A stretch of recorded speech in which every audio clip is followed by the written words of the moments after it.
What's up, guys? Mason the Brock Henderson. This is another late night review of The Blacklist, Season 3, Episode 7, Zal bin Hassan. I had to look to make sure I was pronouncing that right. Man, what an episode. God, after last week's episode, I was kind of wondering where this was going to go next, especially because this is the setup to the mid-season finale. So, a lot of stuff they can do. But to take it this way and to really dive into Samara and her character, her history, very clever in my opinion.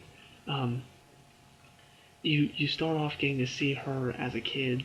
Her parents get murdered practically right in front of her, and then her brother starts to come into the room, and she stops him and just comforts him and says, "I'll always be there for you."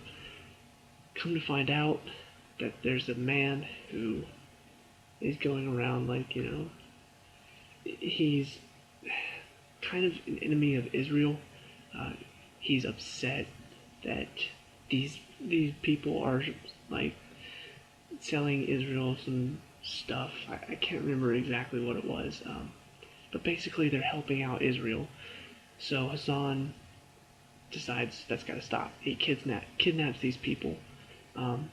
And once again, back to a bit of the Blacklist, what it used to be known for. It's really graphic scenes that just kind of catch you off guard. And there is a lot of heavy stuff. You don't necessarily see it, whereas in the first season you saw a lot of it. In this one, a lot of it is shown, it's off camera, but you see the result of it. You do see one guy get shot in the back of the head, but there's no spatter or anything like that. But it's still kind of there's a lot of people that die in this episode. It's not to take in. But I'll touch on the main points. And I'll start with the other story going on, which is Harold Cooper, Tom Keene, and Kara Kurt. Tom shows up. I had to laugh. Just the way, rings the doorbell, and he's just standing at the front door with blood on his shirt. Harold opens it, he's like, "Hey, I got Kara Kurt." He's so nonchalant about it, I couldn't help myself but laugh. And Harold's wife is, of course, very upset about all this. But, Tom talks to Kara Kurt. They're talking about taking him in to the FBI. Yeah, so that all was going on. Tom and Liz finally meet to talk about it. He tells her all of this stuff,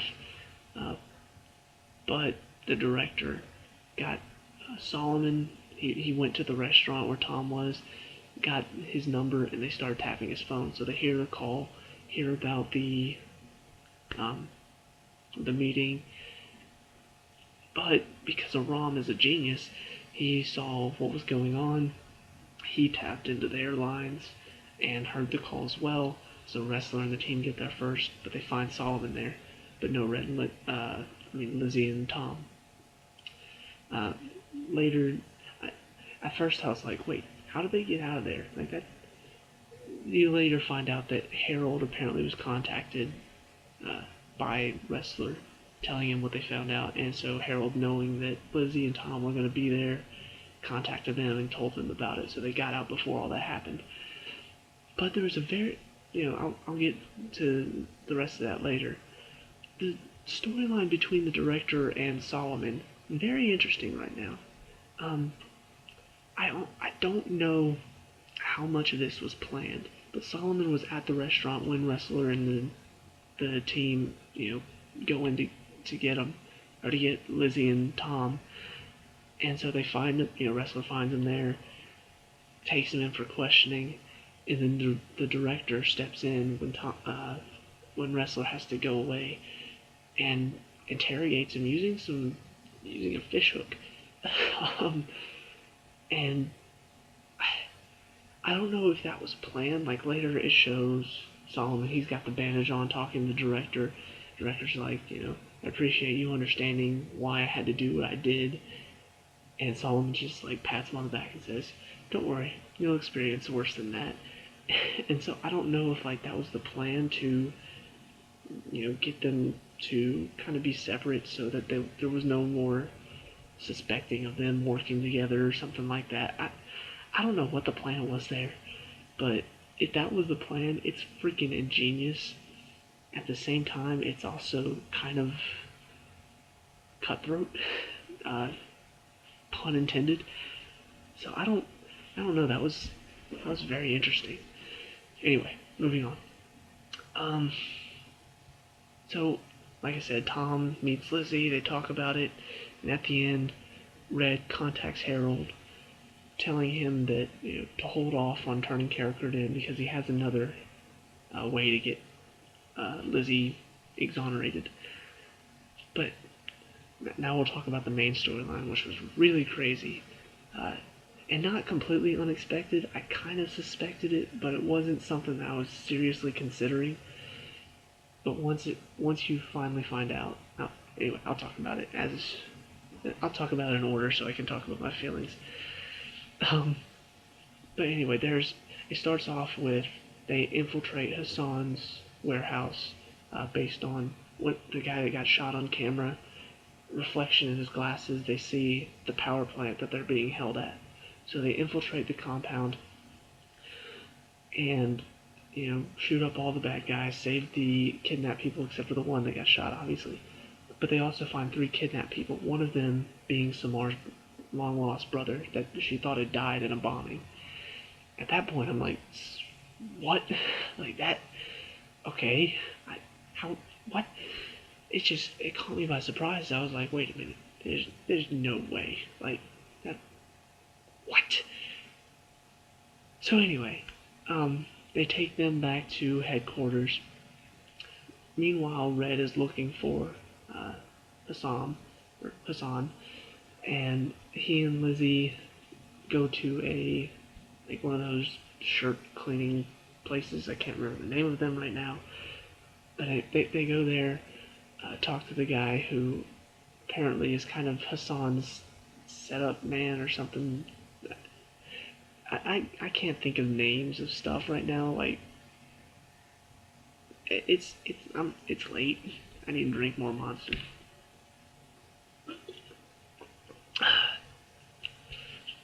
So they go talk to this guy and get information on Hassan. They go uh, to the apartment where all this, where this guy tells them to go. Go inside. Denbei gets attacked by a guy, takes him down pretty easily, and he claims he's Hassan, but Red instantly knows it's not him because he should have all these burns on his back and he doesn't. So meanwhile, at the Mossad embassy where Samara is, one of the guys takes off like the heel of his shoe, and it's a bomb, and he puts it up under a table. And so once Red figures this out, he calls Samara and tells her, look, you need to get out of there right now. One of the captives is Hassan. They allow themselves to be captured. Right then, bomb goes off. And it wasn't really a bomb. It was more of a stun grenade type thing. Because nobody was really hurt in the explosion. Just, took a lot of people down.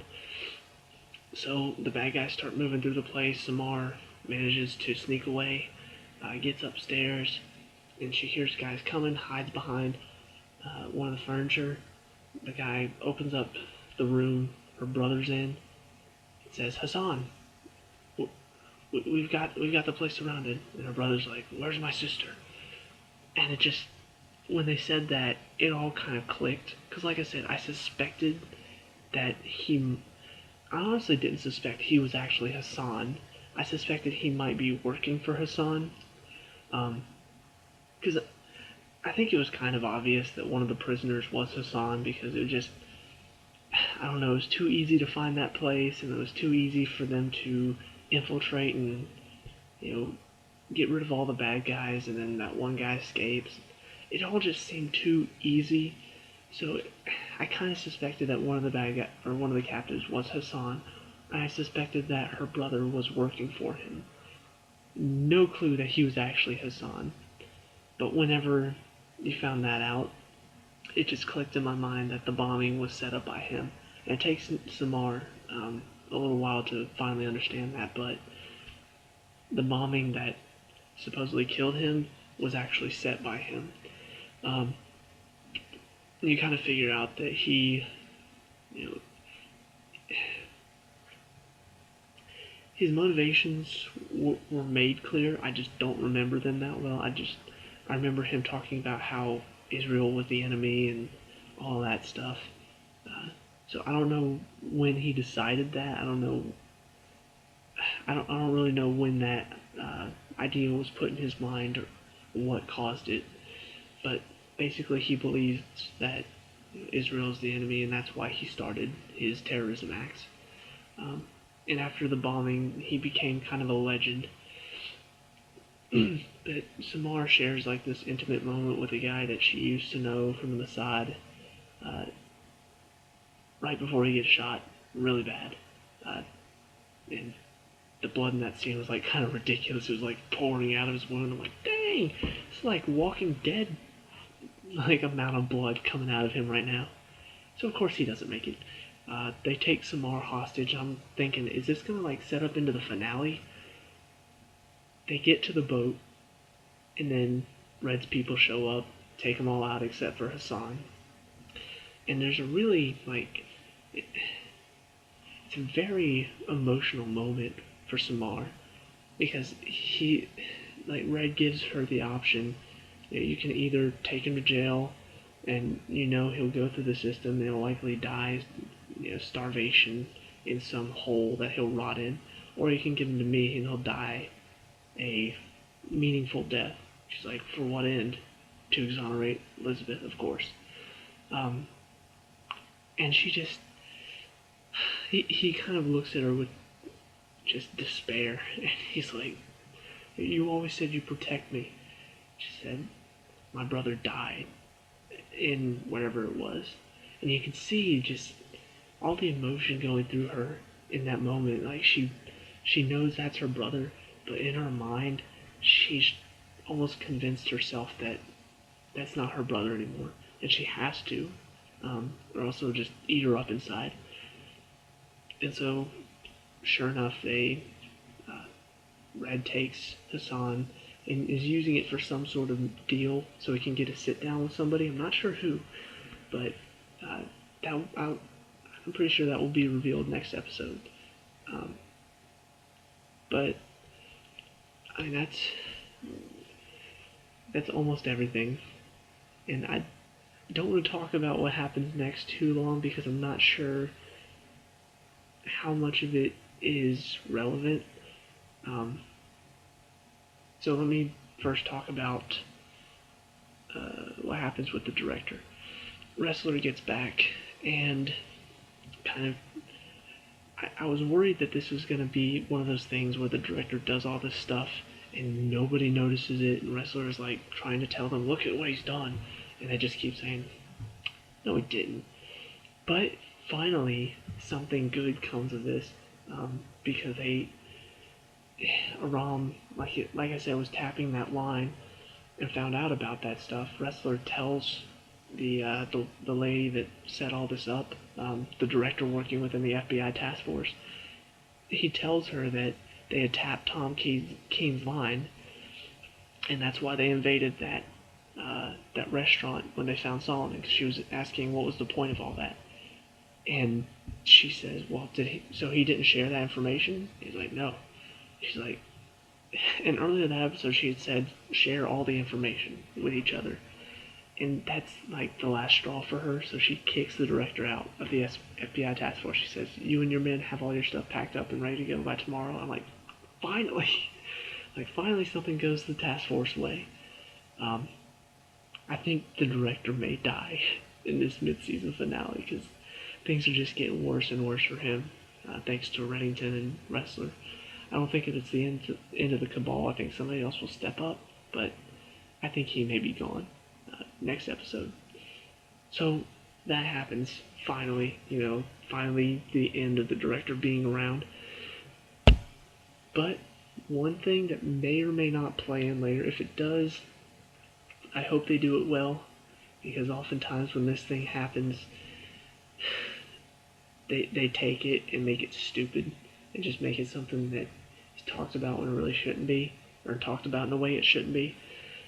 But Wrestler and Samara kind of have an intimate moment, and they end up sleeping together. And like I said, it kind of makes sense just because Samara's had a really, really, really rough day. But they're talking about how, Wrestler's saying, look, this if this is a way to get Epic a ball, or if this is a way to help Elizabeth, letting your brother go, it does make sense. He's kind of like trying to comfort her. And so I don't know if this is just like something that happened because of the emotion, the emotional day, the emotions were there, so it just happened, or if this is actually like something that will become a thing. And if it does, I hope it doesn't become like too much of a thing, because I've seen it before, like I said, where it's just, it becomes so much of a thing when it really shouldn't. Whether or not this is actually them starting a relationship, or if this is just in the heat of the moment it happened. Um, Either way, I can see problems arising from it. I just hope that it's not the stupid cliche, where they're awkward around each other and all this. I don't know. There's so many bad ways to take it, but there are also good ways too. So we'll see where it goes from here. But we'll see how much that plays into the overall story, and if they just keep it as a personal matter, and maybe talk about it a bit, I won't mind that much. I just don't want it to play into the actual story, because then it would just be stupid. So anyway, that's it for the Blacklist. Really good episode. Very interesting setting up for the mid-season finale. Very interesting to see where they're going next. What's going to happen with the director? What's going to happen with Cabal? What's going to happen with Red and Lizzie? Whether or not she's going to be captured or exonerated, anything like that. So let me know what you think, and I'll see you at the next one. Peace out.